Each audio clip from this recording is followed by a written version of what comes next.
সাবেক শিবির নেতারা একটি রাজনৈতিক দল গঠন করছেন এমন শিরোনামে সম্প্রতি খবর প্রচার করে বাংলা কথন। এর একদিন যেতে না যেতেই দল গঠনের ঘোষণা দিলেন ঢাকা বিশ্ববিদ্যালয় শাখা শিবিরের সাবেক সভাপতি আলী আহসান জুনায়েদ। রোববার সামাজিক যোগাযোগ মাধ্যম ফেসবুকে দেয়া এক দীর্ঘ স্ট্যাটাসে তিনি লিখেছেন, জুলাই গণ অভ্যুত্থানের আকাঙ্ক্ষা বাস্তবায়নে নতুন একটি প্ল্যাটফর্ম আসছে এপ্রিলে।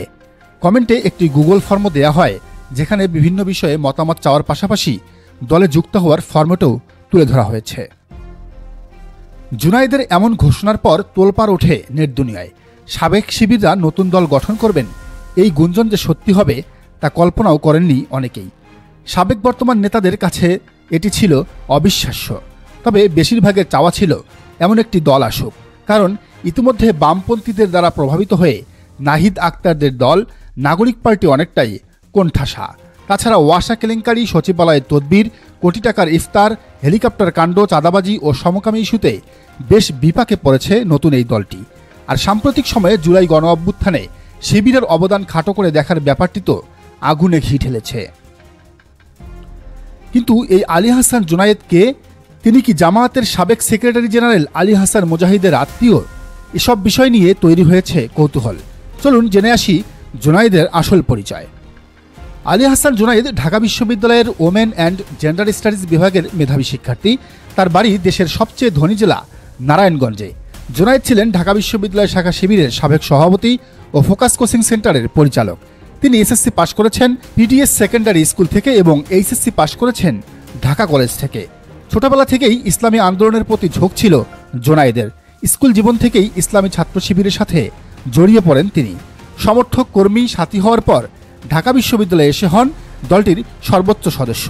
এরপর হল ও বিশ্ববিদ্যালয়ের বিভিন্ন পর্যায়ে দায়িত্ব পালন শেষে নির্বাচিত হন শিবিরের ঢাকা বিশ্ববিদ্যালয় শাখার সভাপতি পদে। আলী আহসান জুনায়েদ জুলাই আন্দোলনের অন্যতম নেতা, যিনি শুধু সশরীরেই অংশ নিয়েছেন তা নয়, কাজ করেছেন পরিকল্পনা প্রণয়ন ও তার বাস্তবায়নে। তবে আন্দোলন যাতে দলীয় ট্যাগ না পায় সেজন্য আড়ালেই থেকেছেন সবসময়। শিবিরের সাবেক এই নেতা বেশ কয়েকটি দেশে সফর করেছেন। সম্প্রতি চীন সরকারের আমন্ত্রণে বাংলাদেশ থেকে যে কজন রাজনৈতিক ব্যক্তিত্ব সে দেশে গেছেন তার মধ্যে জুনায়েদ একজন। গুঞ্জন আছে, জুলাই গণ অভ্যুত্থানের প্ল্যাটফর্ম নাগরিক কমিটির সারা দেশের যত কমিটি হয়েছে সেখানে বেশিরভাগ ম্যান পাওয়ার জুনায়েদের মাধ্যমেই আসা। তার গভীর নেটওয়ার্কের কারণেই নাগরিক কমিটি এতদূরে এসেছে। তবে শেষমেশ তাকে শিবির ট্যাগ দিয়ে অনেকটা অপমান অপদস্থ করেই নতুন দল নাগরিক পার্টি থেকে বাদ দেওয়া হয়েছে। সংশ্লিষ্টরা বলছেন, আলী আহসান জুনায়েদ একই সাথে মেধাবী, পরিশ্রমী ও ভিশনারি নেতা। তাই তার হাত দিয়ে গড়ে ওঠা নতুন রাজনৈতিক দল নাগরিক পার্টিকে টপকে দ্রুত সারা দেশে জনপ্রিয় হয়ে উঠবে। তবে আলী আহসান জুনায়েদ সাবেক জামায়াতের সেক্রেটারি আলী হাসান মুজাহিদের আত্মীয় নন।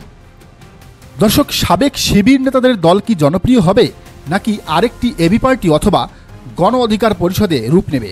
জানান মন্তব্যের ঘরে। আর রাজনীতির এমন নিত্য নতুন খবর পেতে আমাদের চ্যানেলটি সাবস্ক্রাইব করে বেল আইকনটি বাজিয়ে দিন।